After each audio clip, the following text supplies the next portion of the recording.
Good evening, Bahamas, and welcome to the Ministry of National Security's report to the nation. My name is Marco Roll, Permanent Secretary. I will serve as moderator for this report. The ministry is led by the Honorable Marvin H. Dames, Minister of National Security, whose portfolio comprise the Royal Bahamas Police Force, the Royal Bahamas Defense Force, the Bahamas Department of Correctional Services, and the Parliamentary Registration Department. I now present the Minister of National Security, the Honorable Marvin H. Dames. Thank you so much.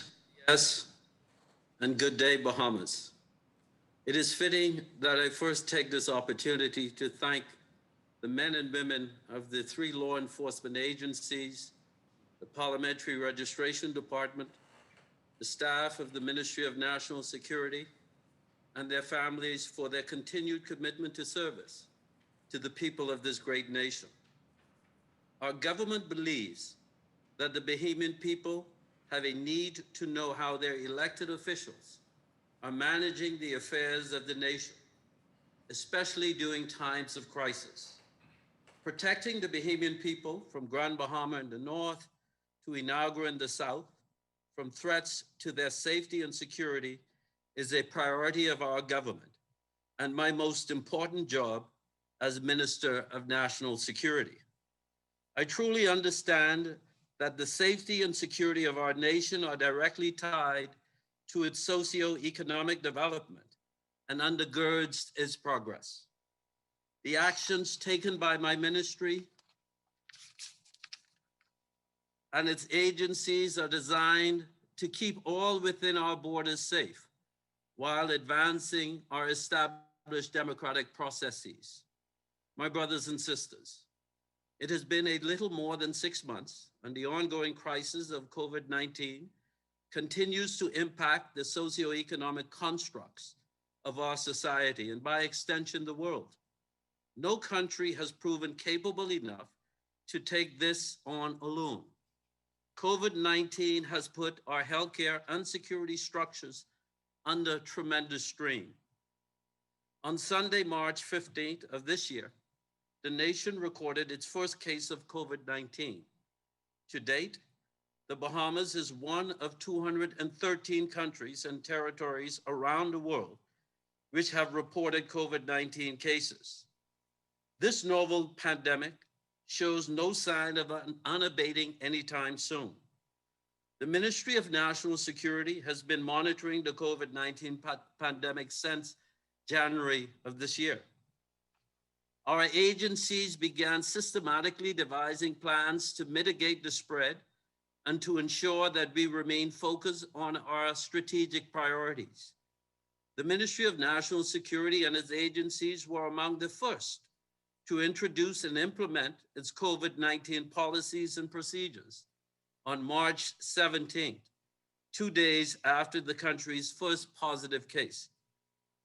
Our goal was to execute a preparedness and readiness plan, which seeks to facilitate a feasible national response with government and non-government agencies in confronting COVID-19, keeping all within our borders safe, and assisting in slowing the spread of the virus. Our national statistics indicates the pressing concerns for continued health and safety protocols. My ministry, consisting of just under 7,000 employees, including frontline responders, officers, and other essential staff, have also been impacted by this disease. Approximately 6,050 persons, or 86% of my ministries, consist of law enforcement officers. Out of this number, it should be noted that there has been to date one person who would have died as a result of the COVID-19 pandemic, and that represents 0.01% of our total law enforcement complement. There were 354 positive cases, which reflect 6% of the total law enforcement complement, and 697 persons were quarantined, which reflects 11% of the total complement. Given these statistics, our law enforcement agencies should be commended for their COVID-19 strategies in mitigating the spread throughout their respective agencies. My brothers and sisters, the Bahamas Department of Corrections also continues to do a tremendous job in mitigating the spread of the novel coronavirus in the confines of the institutions. With an inmate population of 1,489, to date, the Bahamas Department of Corrections has recorded 2 positive cases, which reflects a 0.1% of the total inmate population. The initial case was recorded in August of this year, 5 months after the first case was recorded in the Bahamas. The inmate contracted the virus while receiving medical care for an unrelated illness outside of the confines of the prison. The second case reported was in September of this year, September 23rd. The UNODC, WHO, and other global agencies have jointly encouraged institutions of detention around the world to consider the release of inmates as COVID-19 undermines hygiene, health, and safety due to social distancing limitations. Our ministry, through the Prerogative Board of Mercy Committee, in light of the current pandemic, have been reviewing inmates' files who would be considered high risk for contracting the virus. That would include the elderly, comorbidity, persons who have completed more than half of their sentences with good behavior, and persons sentenced for minor and non-violent offenses that don't compromise public safety. To date, the committee has recommended for approval by the Governor General the release of 57 persons, and others are currently being reviewed and considered at this time. According to an IDB report on COVID-19 law enforcement response in Latin America and the Caribbean, the virus has significantly reduced preventative and community enforcement. All of the agencies have changed their policies on proactive and preventive enforcement. Meanwhile, 92% of the same have adopted policies which serve to reduce or limit community policing during COVID-19. My ministry is committed to advancing partnership between law enforcement and the community. I am pleased to highlight that the NNWC, under the umbrella of the Ministry of National Security and the Royal Bahamas Police Force, recently won the International Associations of Chiefs of Police Leadership and Community Policing Award. The IACP is the global leading law enforcement association with over 31,000 policing agencies and in 165 countries around the world.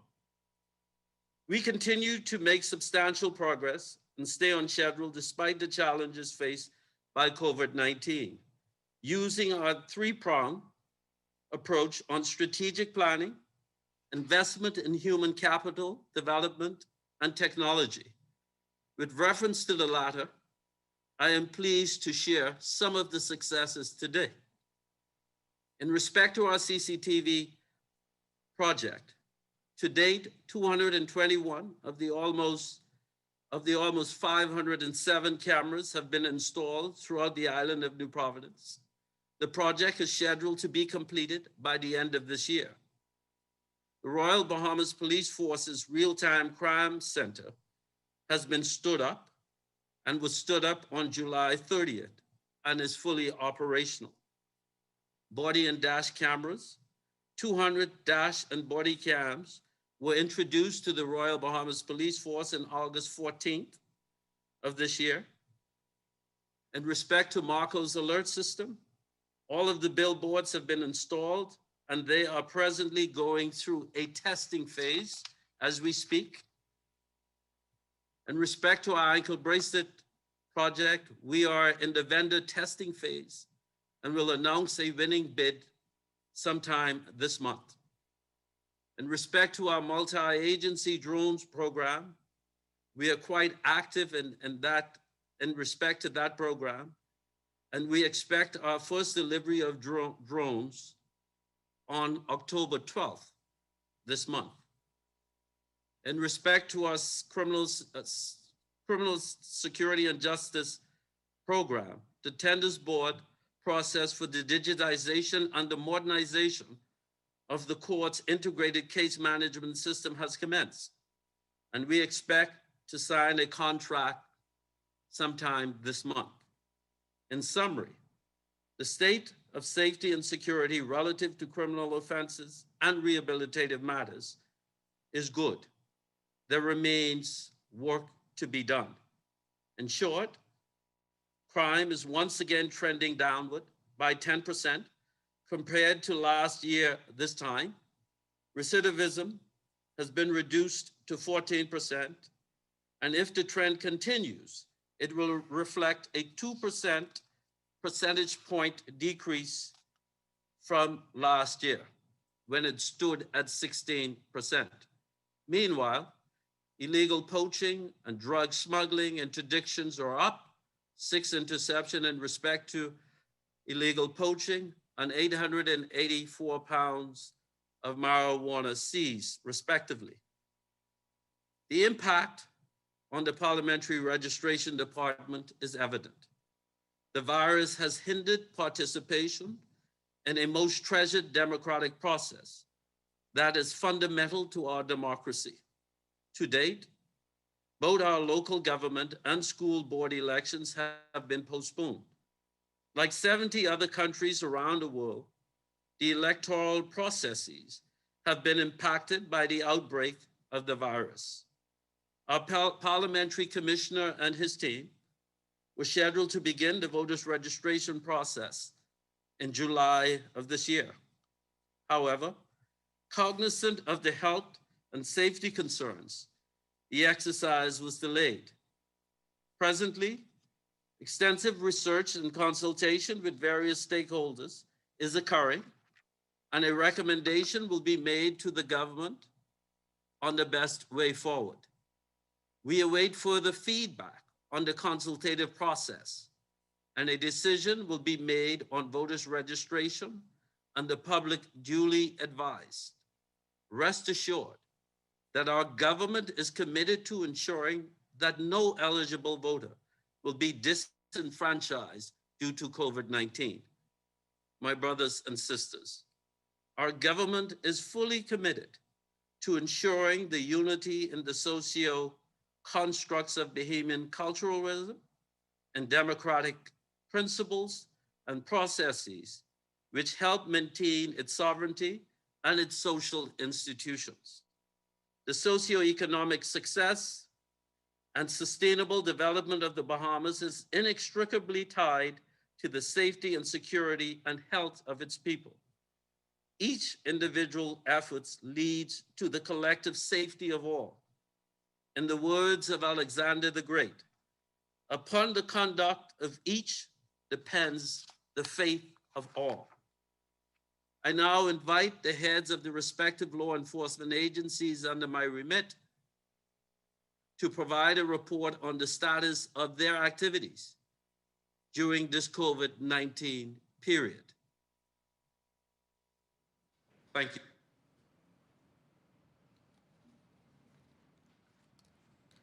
I now call upon Mr. Paul Roll, Commissioner, Royal Bahamas Police Force.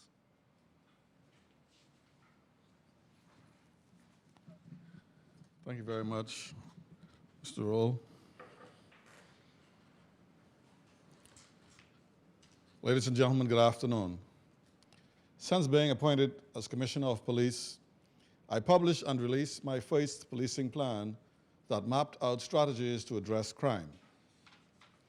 As our country continues to grapple with the loss and devastation as a result of Hurricane Dorian on the islands of Abaco and Grand Bahama, the Royal Bahamas Police Force remains committed to providing the suite of policing services that are needed. We have invested in our human capital and other related resources to assist with the overall management of crime. On March 11, 2020, the World Health Organization declared the novel coronavirus a global health crisis, and it was subsequently deemed a worldwide pandemic.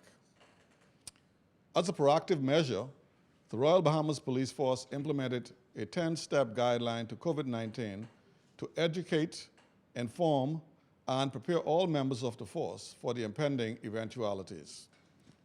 The force promoted social distancing protocols, and all employees were encouraged to regularly wash their hands and to sanitize vehicles and stations after every shift. All stations were sanitized, and a robust internal quarantine contingency to mitigate further exposure and spread of the virus was implemented. The use of technology was expanded to hold meetings, trainings, and briefings. Significant changes were made to the civilian staff work schedules to include flexi time and work remotely from home.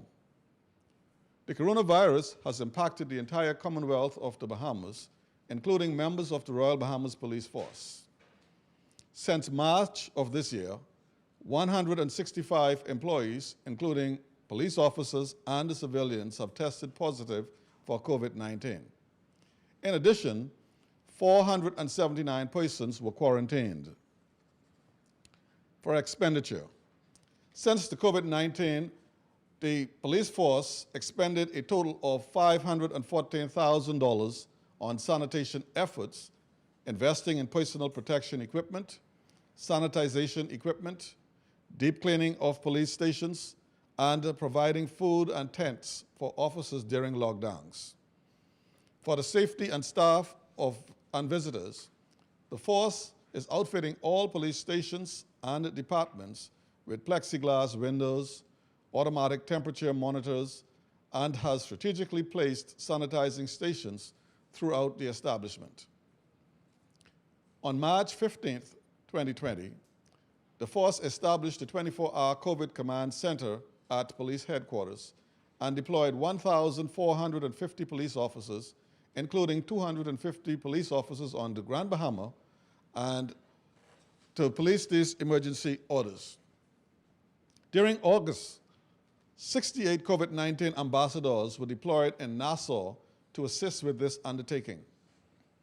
Overall, there were 865 breaches to the COVID-19 emergency orders, 45 breaches to the Liquor License Act, and police arrested 1,770 persons for curfew violations. On August 3rd, the 24-hour COVID monitoring center was launched at the Cable Beach Police Station. To date, the unit has executed 8 arrests, 80 warnings, has conducted 850 public and beach visits, and issued 180 citations. I now look at national crime statistics. Despite the current pandemic environment, the Royal Bahamas Police Force remains committed to its mandate to protect all residents and visitors of the Bahamas.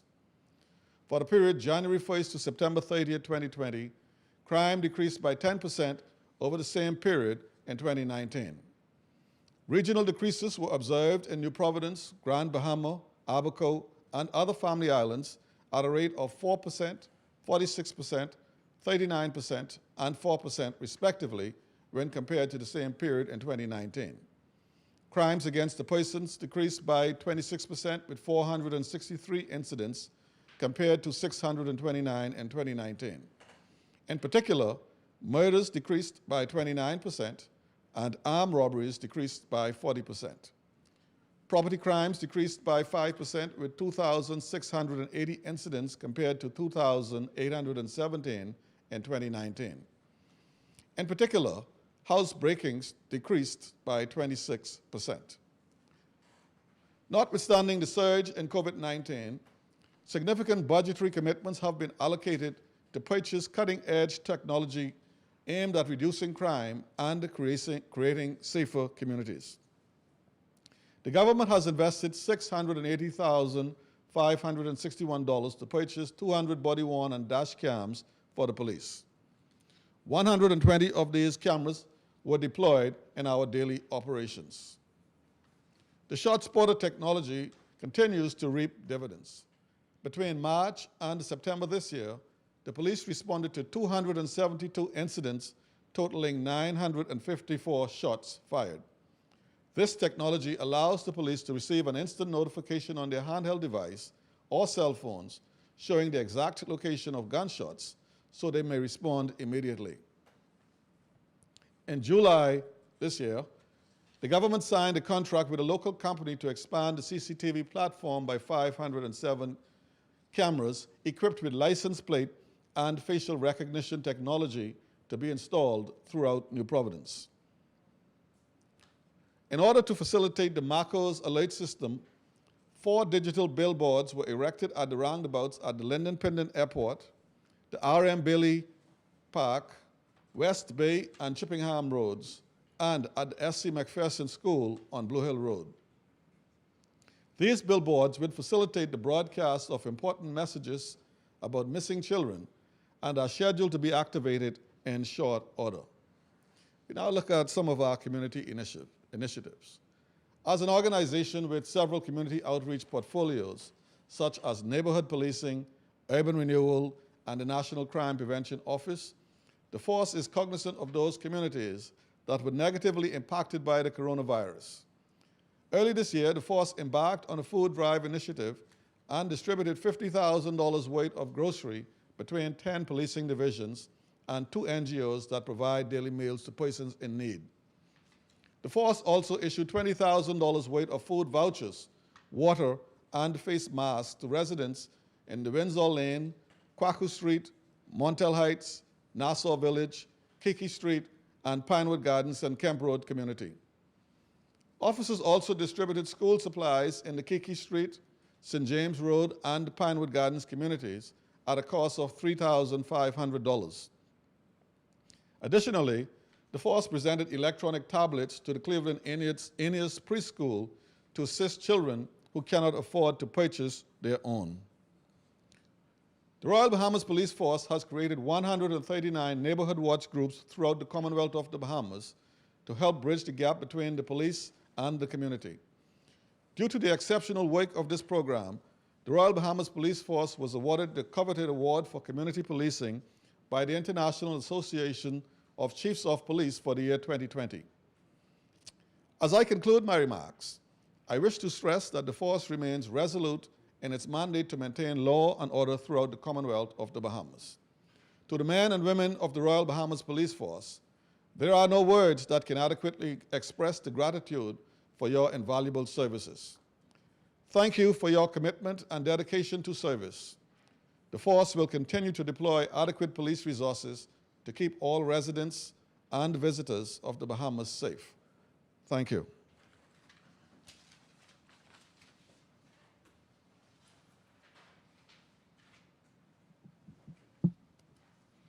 It is now my pleasure to call upon Dr. Raymond King, Commodore, Royal Bahamas Defense Force.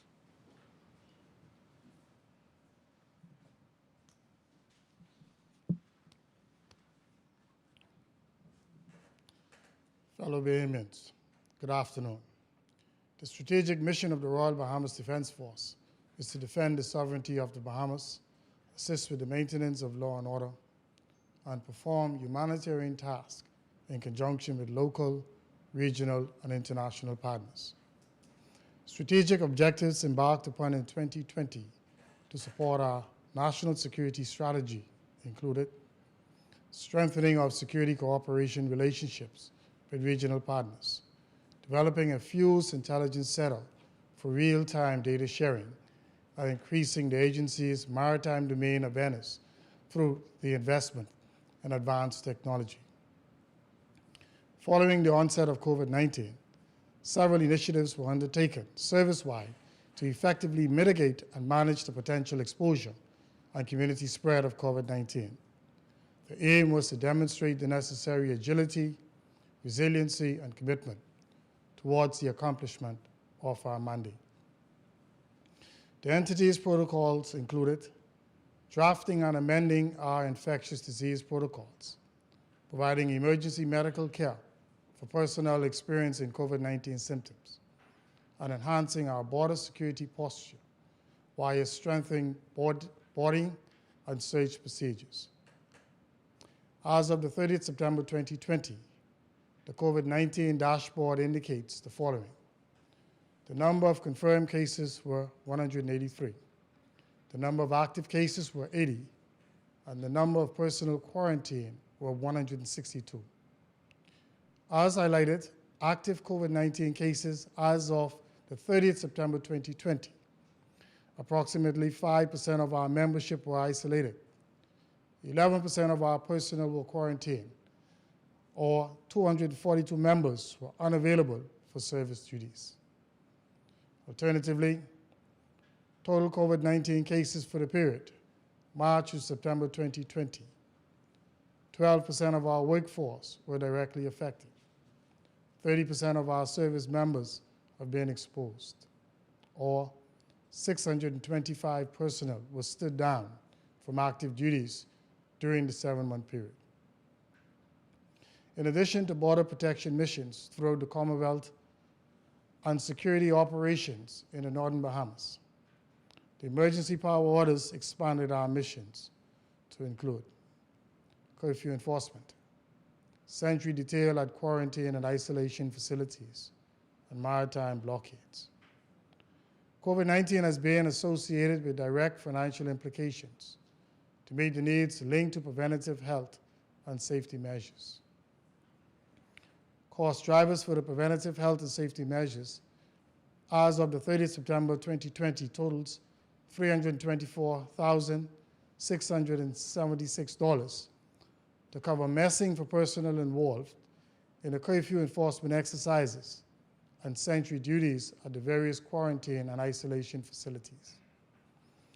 Deep cleaning and sanitization of office spaces, vessels, and aircraft, and purchase of portable sanitization equipment and related supplies.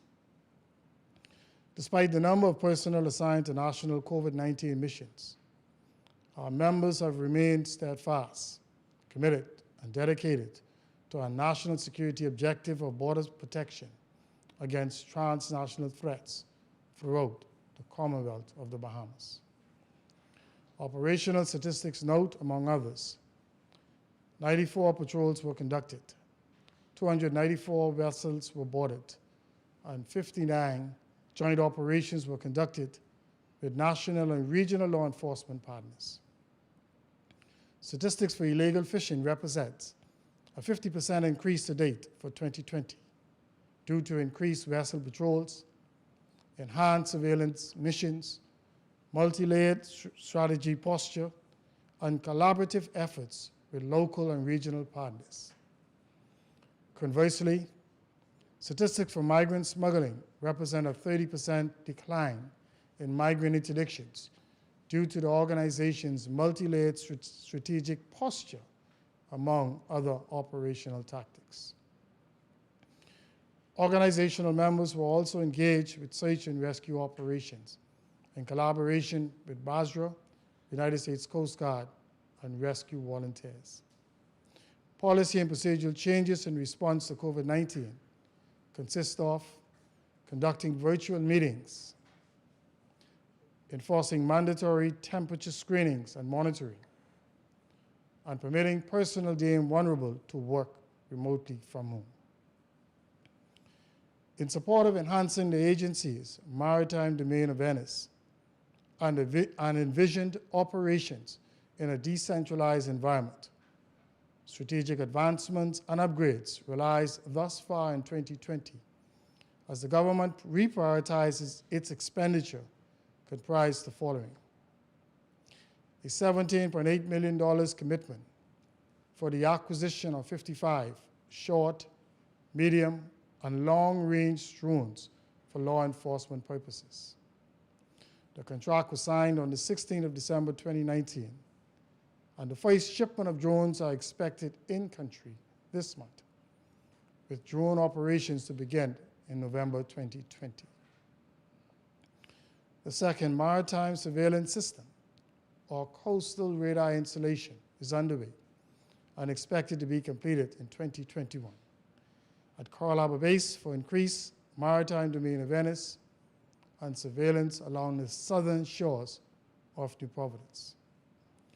A $2.8 million contract was signed on 16th of May 2020 for the electrification upgrade at HMBS Coral Harbor to provide shore power for our vessels. 10% of the project has been completed thus far, with April 2021 set for the project conclusion.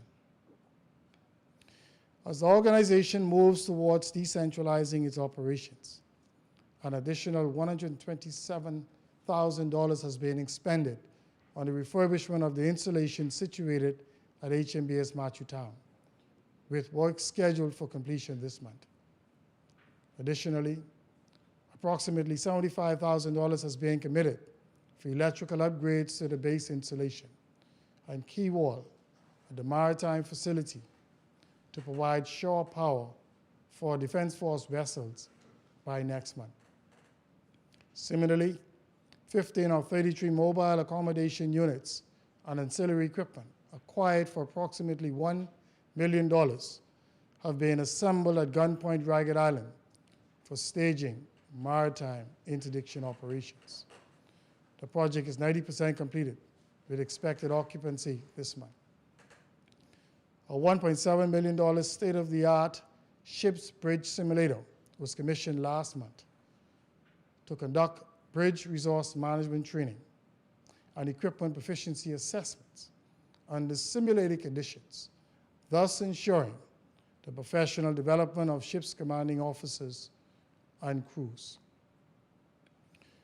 In summary, service members are applauded for demonstrating organizational agility or the necessary flexibility to adjust the applicable policies, procedures, and processes accordingly. Resiliency or the determination to accomplish our mandate in the face of the current socioeconomic, logistical, and operational challenges. And commitment to the national security strategy of border protection, despite the ever-increasing missions from the National COVID-19 Task Force. Thank you.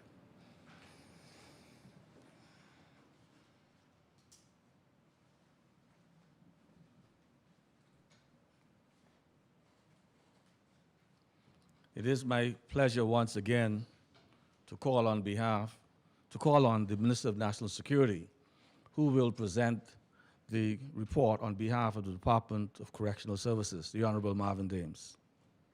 Thank you so much, PS. And before I commence the remarks from the Bahamas Department of Corrections, would just like to apologize to the Bahamas for the absence of the Commissioner of Corrections, who unfortunately was contact traced last week on a matter not related to the prison.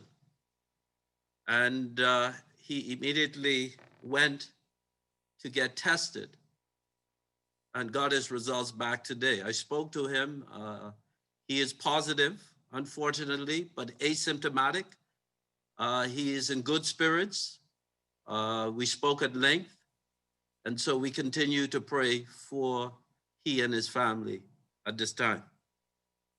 According to the World Health Organization, incarcerated populations around the globe are at greater risk due to quarantine and social distance limitations. Hence, like other agencies, the institution was forced to make critical decisions that are consequential to the well-being of officers and inmates. The department is working aggressively to achieve its 2020 goals. The 5 goals are being to bring forth transformation and correctional reform. As a result of purposeful strategies to date, the recidivism rate is 14% for the period January to August 2020. If this trend continues, this will represent a 2% decrease compared to last year, when it stood at 16%. The department, in partnership with the Citizen Security and Justice Program and BTVI, aims to graduate 600 inmates in technical disciplines. To date, 408 inmates have completed training, and 86 inmates from cohort 4 will graduate by a virtual ceremony this week. Meanwhile, cohort 5 started virtual classes at the beginning of this month. In light of COVID-19, 6-step protocols were developed and implemented to aid the well-being of officers and inmates. Step 1, all activities and programs were suspended when the first positive case was announced in the Bahamas. Step 2, establishment of a health and safety committee to conduct risk assessments as it relates to the pandemic. Step 3, educational sessions on COVID-19 protocols are held for all staff. Step 4, new screening protocols for all officers and inmates have been introduced. Step 5, a new policy for persons returning from court was introduced. New admissions are assessed by the staff medical doctor and placed in quarantine for 14 days. Once the time has expired, they are reassessed by the staff doctor before returning to the general inmate population. All staff testing positive for COVID-19 are given 14 days off. Before returning to duty, they are seen by a medical doctor and issued a letter deeming them medically fit to return to duty. Step 6, the COVID-19 supplies unit was created and tasked with identifying needs and priorities, ensuring that the necessary supplies are acquired, ensuring deep cleaning is completed weekly, and distributing PPEs and other related supplies on a timely basis. To date, more than 8,000 cloth masks have been made by the inmates enterprise unit, and 350 donated by Janae's Uniform Center have been distributed. The department acknowledges CARICOM's impacts, the Ministry of Health and the Chinese Embassy for donating PPEs to the department. COVID-19 has impacted the agency's budget as $19,975 has been spent, of which deep cleaning accounted for $15,475 and $4,500 on mask production. 2 areas in the facility have been designated for COVID-19 cases, with one being for suspected cases and the other for confirmed cases. With a staff complement of 750 officers, 19 civilians, and 18 recruits, only 29 persons, or 3%, have been tested positive for COVID-19. Presently, 13 persons are in quarantine as a precaution. The inmate population consists of 1,489 persons, of which 2 or 0.1% have tested positive. The first inmate contracted the virus outside of the facility and has since been treated, retested, and is COVID-free. The second individual is isolated and is being managed by the staff medical team. Infrastructural improvements. BDOCS is committed to improving the living and working conditions for all staffs and inmates. While COVID-19 has slowed the progress, it certainly hasn't stopped the work. Upgrades are taking place in the southern wing of maximum security, and they are 90% completed. The same will be duplicated in the eastern and western wings of maximum security. Upgrades are continuing at the female correctional facility with the creation of a new administrative block for staff and the medium security housing facility with a new visiting area and staff lounge. Restoration has commenced on the water supply system to the Remand Center, and this will be phased over a 3-year period. All blocks used in construction project at B-Docks are manufactured by inmates in the block maintenance section. Food independence. The department spends $1,968,000 on food annually, of which $400,000 is spent on bread alone. To reduce this cost, the department, along with the University of the Bahamas, has agreed to train officers and inmates in culinary arts. UB has agreed to supply bread at a reduced cost for 1 year to complement the food sufficiency and meals preparations. The department has remodeled the inmates' kitchen, and UB is assisting with operational practices for efficiency. The department is also in discussions with the Department of Agriculture to expand the farming and livestock programs. The goal is to reduce the food budget, promote food security and independence, and teach the inmates agricultural science, technological upgrades. Work has commenced to improve the security and communication equipment to establish a modern operational safety system. Professional development. Officers are still engaged in professional development as we move towards rehabilitation, despite the COVID-19 pandemic. To date, 100 plus staff members have participated in training webinars hosted by national and international entities. Evidently, it is apparent that COVID-19 will be with us for a while. Thus, as the country began lifting restrictions, so has the department with its six-phase reopening phase, and this will move in accordance with national standards. And phase 1 would be the reestablishment of the commissary. Phase 2 will be the resumption of inmates' independent visits. Phase 3 will be to resume the intake of property. Phase 4 will be to resume regular visitations. Phase 5 will resume worship services. Phase 6 will resume all other services and programs. At this time, thanks is extended to all of the hardworking men and women at the Bahamas Department of Correctional Services who continue to render unwavering service to the organization despite having to cope with the COVID-19 pandemic. Thank you.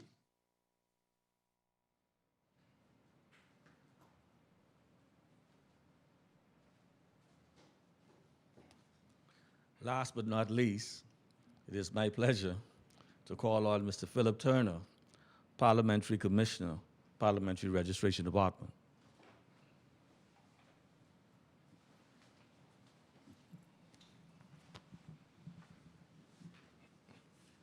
Good afternoon. The Parliamentary Registration Department's mandate is to ensure that every eligible Bahamian has the opportunity to be registered and to vote in free and fair elections. COVID-19 has seriously impacted the work of the department. Firstly, the June local government elections in the Family Islands had to be postponed until the emergency orders has been lifted. Secondly, there was a delay in the commencement of the national voters registration exercise, originally scheduled for July of this year. And finally, the school board elections scheduled for October of this year have also been postponed due to health and safety concerns. Constitutionally, the next general election in the Bahamas must be held no later than May of 2022. Voter registration is an in-person process, and given that we are living in a COVID-19 pandemic environment, adjustments have to be made to ensure that people can register and vote in a safe environment. The Parliamentary Registration Department was prepared to commence its national voters registration exercise in July of this year. However, the initial lockdown in March forced the department to seriously consider contingencies if the COVID-19 pandemic continued to be a perennial concern rather than a defined, limited occurrence. The director of the World Health Organization indicated that there continues to be an explosion of outbreaks of COVID-19 due to large gatherings. It should be noted that elections worldwide have been postponed or held under extremely difficult circumstances due to the COVID-19 pandemic. In the Bahamas, the length of the lockdown, the extended emergency order, and the loss of time to begin the new 2021 voters registration campaign prompted a more urgent, in-depth discussion on the in-person registration process in a COVID-19 environment. The concerns in the main are health and safety risks to Parliamentary Registration Department staff and members of the public, reduced public participation due to the fear of being exposed to COVID-19, high costs, extreme effort, low turnout of voters to register, limited data for review by the Constituencies Commission, a reduced number of voters on the register for the 2022 general elections, and possible erosion of citizen participation in future elections. Presently, the current voters register comprises of approximately 187,616 persons, distributed as follows: Grand Bahama and Bimini, 29,894. The Family Islands combined, 28,285. And New Providence, 129,437, comprising 187,616 for the 39 constituencies. The Parliamentary Commissioner is proposing to the Bahamas government that amendments be made to the Parliamentary Elections Act. This would involve replacing the 5-year voters register, commonly referred to as the quinquennial register, with a permanent or continuous one. This process would require maintaining the existing register, registering only new voters, transferring existing voters who have changed residence, that is, living 3 or more months in a new place of residence, removing the deceased and incarcerated persons from the current register. The current register, commonly referred to as the 2016 register, which is due to expire in July of 2021, will be virtually indistinguishable from any new register prepared for the 2022 general elections, save for those persons who have died since the last election that will be removed from the current register, and those new voters added from July 2021 up to the closing of the register for the next general elections. The advantages of an extension of the current register or the establishment of a permanent or continuous register would include the following: a register containing a core number of voters of over 187,616, less those who have died since the last general elections. A high level of integrity in the register based on the high percentage of persons who use a Bahamian passport as proof of their eligibility to register. That amount is over 85%. There would be a reduced need for Parliamentary Registration Department staff and the public to interact with each other, as it is unlikely that the number of persons who change their residence since registering would be significant. And reduce the opportunity for large public gatherings during registration, thus minimizing the potential for COVID-19 exposure. Consultation in this regard was held with various stakeholders with respect to moving from a 5-year voter registration to a continuous one.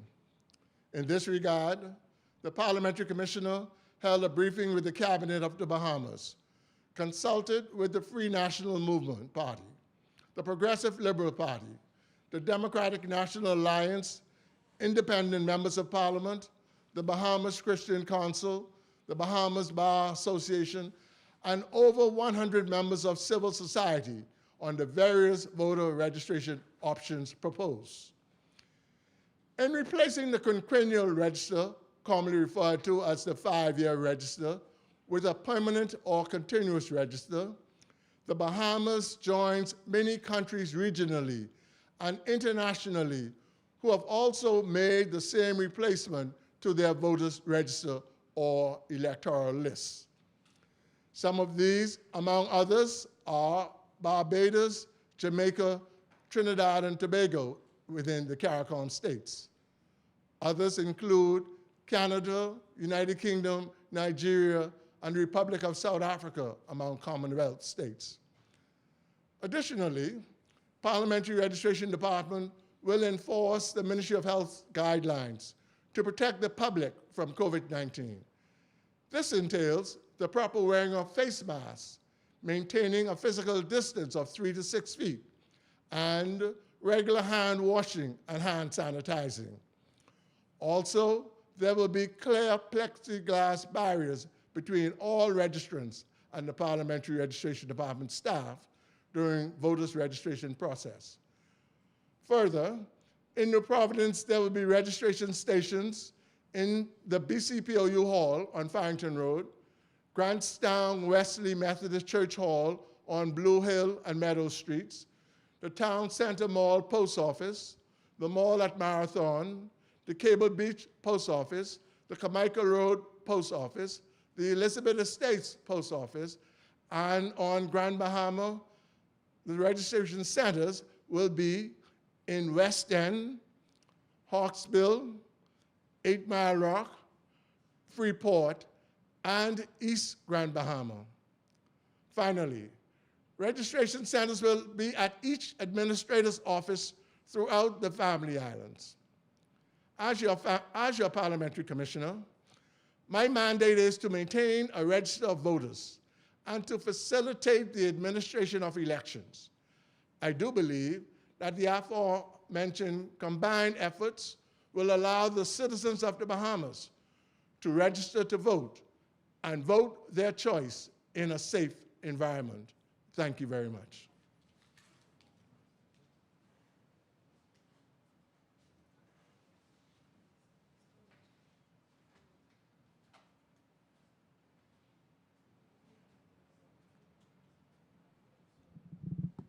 I wish to thank everybody for their invaluable contributions on behalf of the Minister of National Security. No doubt the Minister will convey his own thoughts on the matter.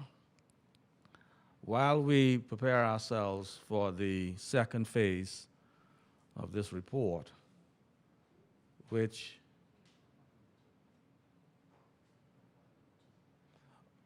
while we prepare ourselves for the presentation of report number 2, which really comprise attempting to address various questions and answers, we want to inform our participant in this exercise that all political questions should be addressed to the Honorable Marvin Dame, as he is the only politician in the office. All other questions that are of a technical nature, please address them to our 3 presenters. We now call on Mr. Kyle Walkeen, Our News. 2 questions. Quarter number 2? Oh, we now call on reporter number 2. My bad, forgive me. Amajal Knowles, ZNS. This is a fluid document. I understand it's changing. It's not static. Amajal Knowles, ZNS. Any questions?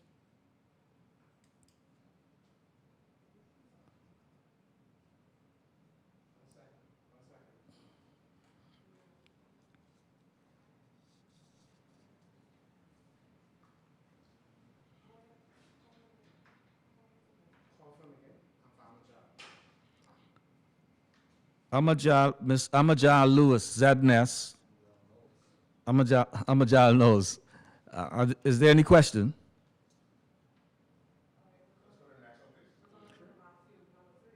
Reporter number 3, Mr. Matthew Moxie. Eyewitness News.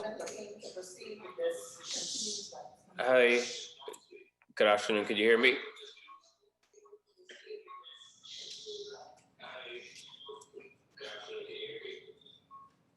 Hi, so my first question is for Minister Marvin Dames.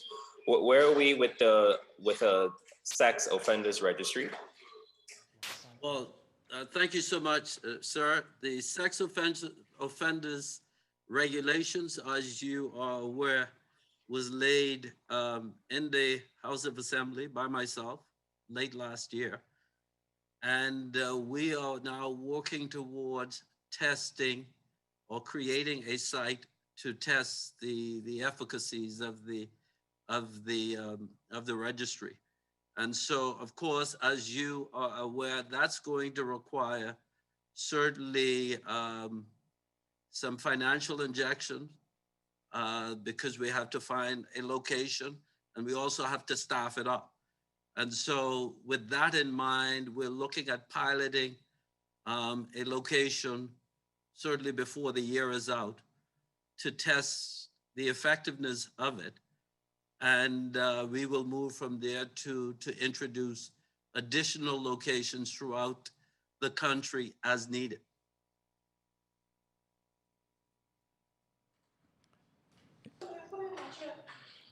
Second question.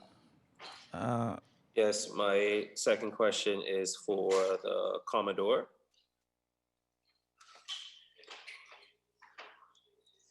We know there was the recent boat wreck.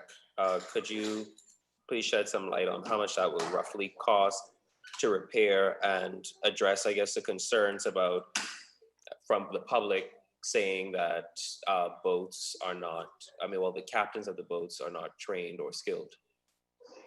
I would like to begin by expressing regret for that incident. It's not uncommon in the maritime domain. Groundings and such incidents are normal occurrences. But I would like to wish those members speedy recovery. They've all been released from medical care and to assure them of our support for them while they convalesce and make themselves ready and fit for service. The environment is such that it is very dynamic. Weather conditions, environmental forces, it's a fluid environment. Nonetheless, incidents because of human error, in terms of persons being overconfident, making imprudent decisions, assuming unnecessary risk is completely unacceptable. And so what it does, it places the safety of the crew at risk and the possibility of a vessel loss. The cost to repair those vessels are costly given the macroeconomic conditions now in the country. And it could also result in the removal of a critical asset in our border protection efforts. The costs associated with those repairs, and I want to say it very respectfully, it's simply the deductible amount, which is less than $75,000. But nonetheless, it's the taxpayers' money. And so we have to be a lot more prudent in the conduct of those vessels, given the lives on board and the assets themselves. Therefore, I've taken immediate steps. We've made some adjustments, so any immediate concerns would have been addressed. In the medium and long term, just recently we commissioned the bridge simulator. It's a critical component to the professional development of our ship's crews. They'll be able to become familiar with those platforms, operate under simulated conditions, different weather states, going into harbors, night and day, flying pilotage, all of that. And it should make them a lot more competent. Also, they'll be required to pass their proficiency in terms of the bridge management as a team and in each equipment in the bridge. Also, we're moving ahead with workshops which addresses risk management. The risk simply has to be managed, and we want to develop a safety culture. And so they'll have an opportunity in those workshops to analyze past incidents, and even some persons like myself, when I first joined, I too made those mistakes early on, but I learned from them and it made me better off. We're also going to look at cognitive development in terms of persons being critically, in terms of their analysis. And so we have a program which seeks to correct any perception of systemic issue within the organization, and the officers and Marines, the Bahamian public will be proud of them in the long term. And I would like to end by saying there are correlations and associations.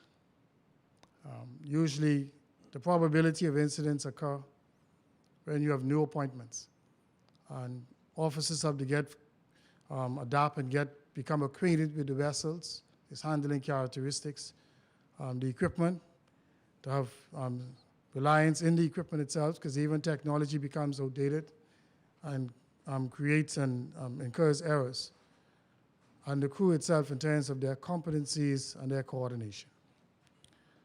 Those steps will correct what we've experienced and make for a better force in the future.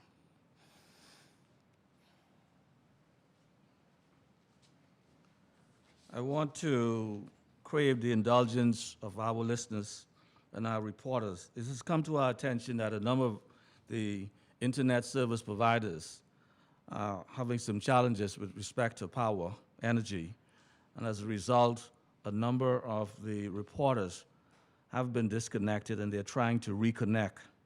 And so we want to ask you to bear with us for a moment.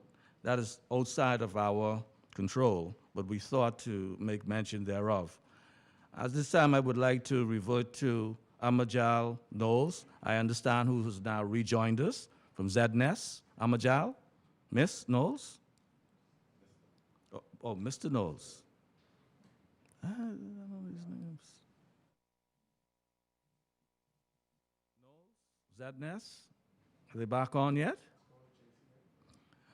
Well, we'll move on to JCN News. Mr. Tyler Simonet. His questions have been sent to me via WhatsApp message, and they read as follows. My first question is, the Speaker of the House of Assembly, the Honorable Halson Moultrie, said that he believes that capital punishment should be reinstated in the Bahamas. What is Minister Dames' take on this?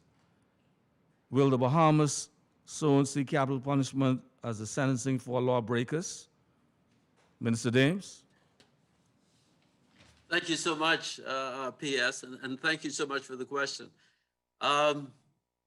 You know, it will certainly take more than me to provide the answer to if you will ever see it again. But I firmly believe that, you know, we cannot continue to legislate our way out of the problems we find ourselves in. And that is part of the problem. What we're seeing occurring in this country is decades of neglect, a manifestation of neglect by many of us as adults. The violators of crime throughout this country are our kids.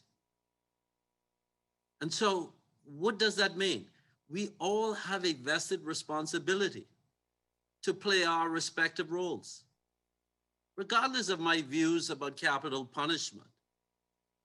You know, I think it's certainly going to take more than capital punishment to get us to where we need to be. And so I believe firmly that we must all first account for ourselves. And when we account for ourselves, then we account for everyone within the confines of our space, meaning our household. And if we do that, then that attitude will permeate throughout the communities of the Bahamas. And that is where we're seeking to go as a government. And we said collectively, we have to take a multi-agency, multi-sectorial approach to the problems that are impacting us in this country. And while I will be the first to put someone behind bars, you know, I believe that, you know, we have to move away from this idea that it's going to take laws to get us out of our problems.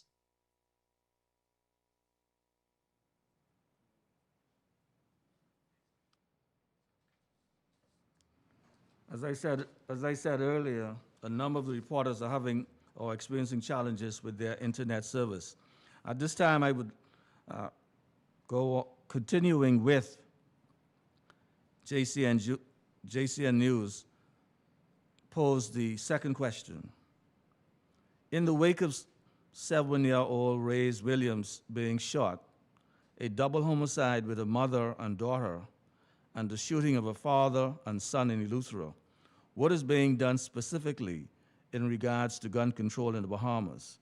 I believe this question will be deferred to the Commissioner of Police.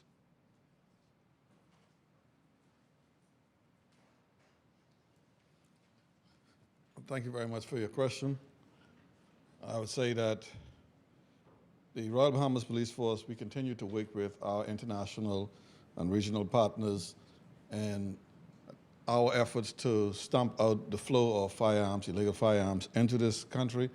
We continue to do our tracing of all firearms that come into our custody and care to identify purchasers and eventual trafficker.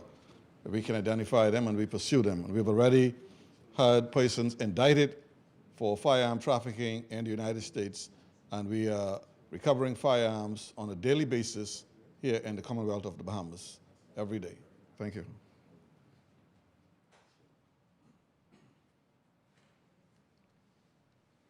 If I may as well just harp on to the Commissioner's point. The Royal Bahamas Police Force today is doing a tremendous job in the seizure of firearms from throughout the Commonwealth of the Bahamas. Hey, they saying if I could use You look at the statistics, a PCR. you can see that over the last 3 years, they would have seized more weapons probably than any time before. And they continue to do it through intelligence. They continue to do it through joint operations with the Defense Force, local and international agencies. They continue to do it through patrolling strategies and identifying hotspots. But let's face it, the Bahamas is an archipelago, a nation stretched over 100,000 square miles of sea. We have so many porous borders, all right? We import just about everything we eat. And so you have freight vessels, you have pleasure crafts, you have cruise ships. And so the challenge for us in this country is not so much how much you're interdicting, but it's the demand. And so as long as there are persons out there who feel that they must possess a firearms, then we will continue to be challenged in this country. And so through the efforts of the police, through crime prevention and interdiction, and now the NNWC, the National Neighborhood Watch Council, who is about to roll out a national program and to address this concern of gun prevention through education, through building of relationships within the respective communities. We hope that this will go away, or it will assist in addressing this problem, but it's the demand that we're fighting. And so as long as there is a demand that someone feels that they must possess a handgun, then the police will continue to be challenged, regardless as to how many persons they put on it, all right? How many relationships they build. And it's the same thing we're facing with the drug fight, right? Remember, we started this fight from when? The 70s, and the fight continues because there is a demand for it in the Bahamas and in North America and elsewhere. And so we have to work firmly, and I go back to our role as citizens of this country. We have to all stand up and be counted. I understand that Mr. Amajal Knowles has been reconnected. Amajal Knowles from ZNS. Mr. Knowles, your question, please. Hello. My first question is to both the Commissioner of Police and the Commandant of the Royal Bahamas Defense Force. I understand the National Security Minister said about 354 persons from the respective law enforcement agencies tested positive. About 697 persons were in quarantine. Could both of you just tell me the impact that has had on the manpower of your respective law enforcement agencies? Thanks, Amajal. The Royal Bahamas Police Force, we had 165 officers tested positive up to the 30th of September, and additional 479. The impact of that did not really hamper our efforts significantly. We have a pretty large force and a workforce, so in terms of our daily operations, we were still able to conduct our operations efficiently.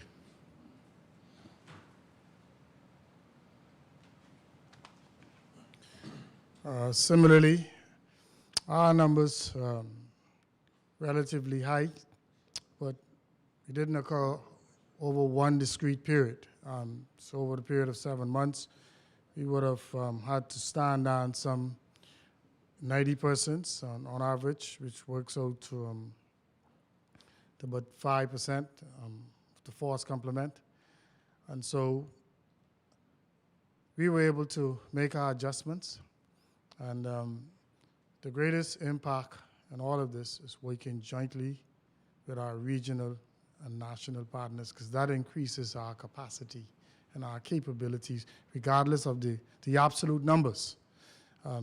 That increases it significantly. So the numbers are spread out. At present, we have 80 persons. We have 83 cases at present, and some number of persons, I think it's 242 persons unavailable right now. But those numbers speak for itself, because when you have an exposure on board a vessel with a crew of about 50 plus persons, that increases the numbers exponentially. And when those persons are quarantined, you really quarantine in one vessel. And so you still have a number of other vessels to continue the mission. But we've been resilient. Thank you. Mr. Knowles, second question, please.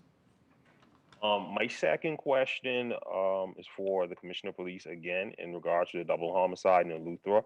Outside of this tragic event, we also saw a young girl get shot in Electoral several months ago. Is there any concern about a possible spike in violent crime on that family island, or family islands in general? I know we've seen persons in Abaco refute police statistics on crime being down in that island. Yeah, we, Amajal, continue to respond to incidents in these family islands. We have prepared and and adjusted much of our strategies after and as the country opens up. We expected and anticipate that there would have been an increase.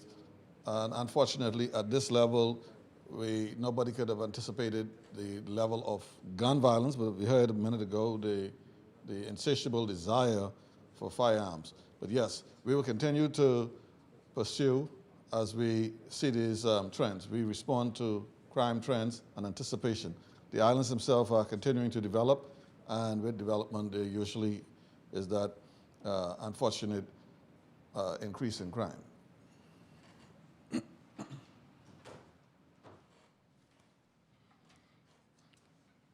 We now call on Ms. Rochelle Knowles, Nassau Guardian. Good evening. My question is for Commissioner of Police Paul Roll. Last week, we saw that a mother and daughter were murdered in their home. And I know that the commissioner said that the mother had made a complaint to police the day before. A lot of people have raised concern that the suspect wasn't tracked down until after they were dead. They've questioned whether enough was done or is done in these situations to protect people who make these sorts of complaints. Any response to those concerns? I saw some of that. Ms. Knowles, the thing is, as I said already, the police we have some regulations and legal requirement when persons reside in the same home. In that case, they did not reside in the same home, and I believe this is a good time that we can have that conversation, Rachel, where more may need to be done and more facilities be made available when incidents like this happen. As it stands right now, a person comes into the police and they make a complaint. The police have no facilities as such to take a person and, for example, put them into a safe house or as such. What we did in that incident was to go about in search of the suspect in that incident. And we continue to do that. And as I reported already, unfortunately, this suspect, who we believe perpetrated this incident, was not at home and was moving about and changed vehicles a couple of times during the course of the night. He was determined to do it. And unfortunately, at the end of the day, we had what we have in that unfaithful death. Just to follow that up quickly. Is this your second question, Ms. Knowles? I guess. But it is just a quick follow-up. No. Is this your second question? Yes. Good. In that incident, could a police officer have been sent to the home of the person who was making the complaint, for example, as a form of protection? I mean, in hindsight, there's a lot of things that we could say that we've done. We have to learn from these incidents, Rochelle. And I'm not going to stand here and tell you that other than what I've said earlier, that is something that when we look back at it, we learn from it. Right now in legislation, we have protection orders. Those protection orders, unfortunately, do not extend in this type of situation. I'm saying, this is a good time for us to look at it and fix it. And as we fix it, it gives me a little more to work with. It gives the police a little more to work with. It gives the other agencies that we call upon a little more to deal with.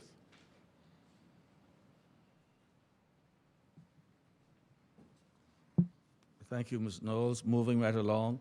Mr. Sloan Smith, Eyewitness Digital. Miss Oh, Miss. Sloan Smith, yes, no problem. See, My forgive me. my first question, I am familiar with a Sloan Smith who happens to be an immigration officer. no relation. Okay, good. So forgive me on that count. My first question is directed to the minister. It's in relation to the presentation made by the Parliamentary Commissioner, Mr. Philip Turner. He would have noted that he has recommended that the government amend the Parliamentary Elections Act in order to replace it with a 5-year voters register with a permanent or a continuous register. And my question is, how has the government, I guess, moved that recommendation forward? Is that act currently being amended? And basically, how soon could we see that being done, given that that 5-year voter register is expected to expire next year? Thank you That's so the much. one question. Thank you so much, Sloan. As was noted by the Parliamentary Commissioner, he did make a presentation to the cabinet, and it was directed the cabinet that we go into a consultation phase. And he would have alluded to all of those groupings that we would have consulted with today. We're still in that consultation phase, and very shortly, the Parliamentary Commissioner will provide an update for the cabinet, and the cabinet will then make a decision from there. You are absolutely correct that we are on the clock. We are started registration from July of this year. Now in October, we're very cognizant of that. The register is still active, and so we have to make some decisions. And one of the things that we continue to say, certainly as a government, that whatever decision is made at the end of the day, that it is we are determined that we will not disenfranchise anyone. And we are in the COVID-19 era. We're very cognizant of that. But we want every eligible voter to put their vote and for their vote to be counted. So we want everyone who is eligible to register. So whatever decision we make at the end of the day, that is at the forefront of any decision we make. Ms. Smith, your second question? And yes, my second question is also directed to the minister once again. He would have made note that the prison commissioner has since tested positive, unrelated to the prison, but we wanted to get some clarification on whether or not when he was contacted, contact traced, whether or not he did have any contact with the prison throughout this week, since he would have just gotten confirmed today, and whether or not there's any concern. And if I can just add, Minister, we know that you're not at the press conference either. Are you in quarantine? Have you tested recently? Yeah, well, I actually tested yesterday and I was negative.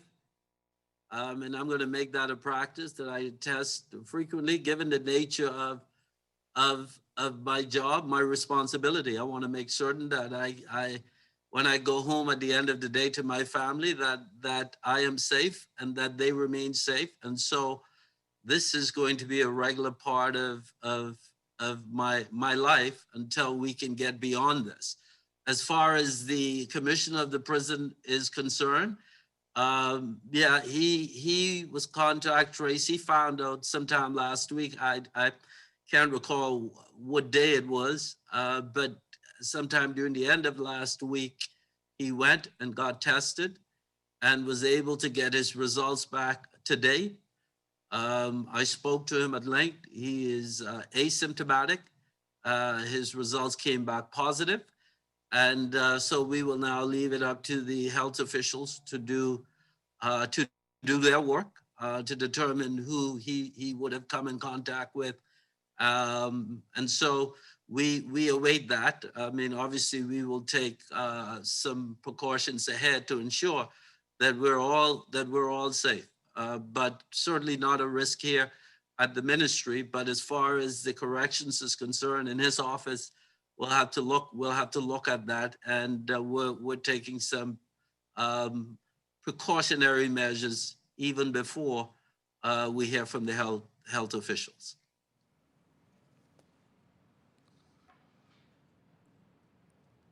It is now time for a representative reporter from Global 99.5 Freeport, Ms. Karen Bain. And as I explained earlier, a number of service providers having some power outages, and Karen has had her questions sent to me via WhatsApp. I propose to read them on her behalf. One, as the Ministry of Tourism increases its efforts to attract tourists to the Bahamas, how can the Royal Bahamas Police Force ensure potential visitors that the Bahamas is indeed safe? Commissioner?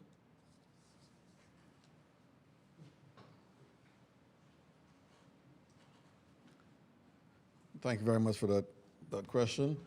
And I just wish to say that the Royal Bahamas Police Force, we will continue to, and of course we are going to be stepping up on the enforcement aspect of these minor breaches. We want to continue to get the message out to the Bahamian people to continue to abide by these social distancing protocols and the wearing of masks, but we will continue to enforce, and particularly in those public areas, you'll continue to see more and more of our COVID ambassadors, COVID enforcement units, and our police officers in the public areas. We'll be stepping that up. Yes. The second part of Ms. Bain's question is as follows. And this is in relation to the COVID ambassadors. It reads, how is the programming going, and to what extent are the ambassadors' powers? Commissioner. I'll say that program is going very well. The ambassadors work along with police officers, and the police officers are the authority in those vehicles, and the ambassadors are exactly that. They are the ambassadors.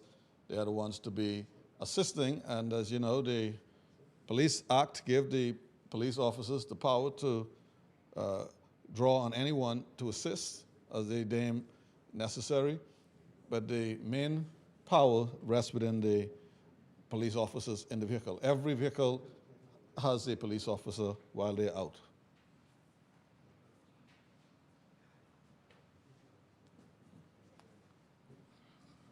It is our understanding that the reporters from Our News, Eyewitness News, and the Tribune are still having reconnection challenges.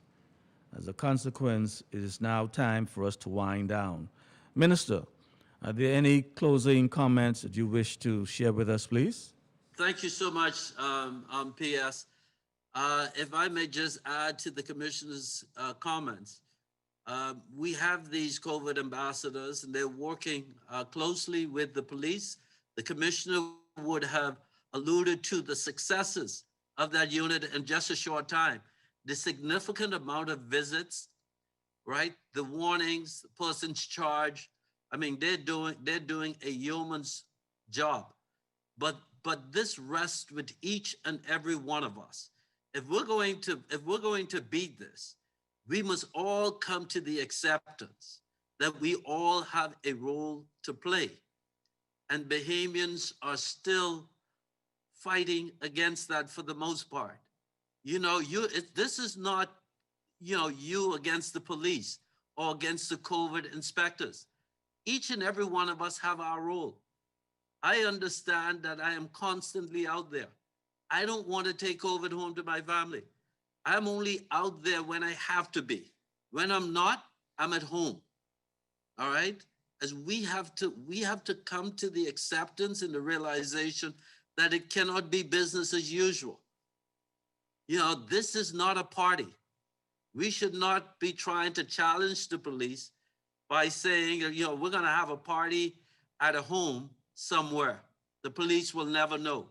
All right? Or we're gonna rent an Airbnb somewhere out west, somewhere out east, and throw a big party. Ladies and gentlemen, brothers and sisters, Bahamians, this is serious business. And until each of us come to that realization and that understanding, we can have 1,000 COVID inspectors. we can quadruple the police and the defense force.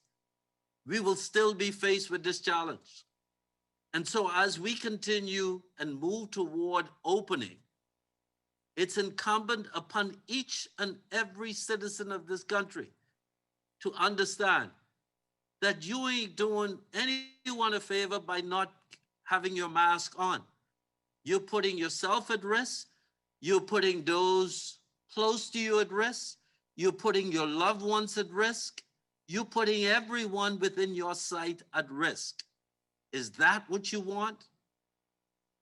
And so, Bahamians, we're here, and the police will do their part, the defense force will do their part, corrections will do their part, everyone will do their part. But at the end of the day, if we're not doing our part, we're just wasting time. And so, Bahamas, on behalf of the Ministry of National Security and all of its agencies, the Royal Bahamas Police Force, the Defense Force, the Correctional Department, the Parliamentary Registrar, we thank you for listening in today and watching, and we give you our assurances that we will continue to play our part and to play our role in keeping citizens of this country safe. May God bless you all. May God bless the Commonwealth of the Bahamas, and thank you. And as we signed off, we want to say a special thank you to Mr. Minnis, Director of BIS, and his marvelous staff, manager, for assisting us in bringing this report to you live. And we also want to thank the Commissioner, Commodore, and Parliamentary Commissioner. Thank you. Good evening.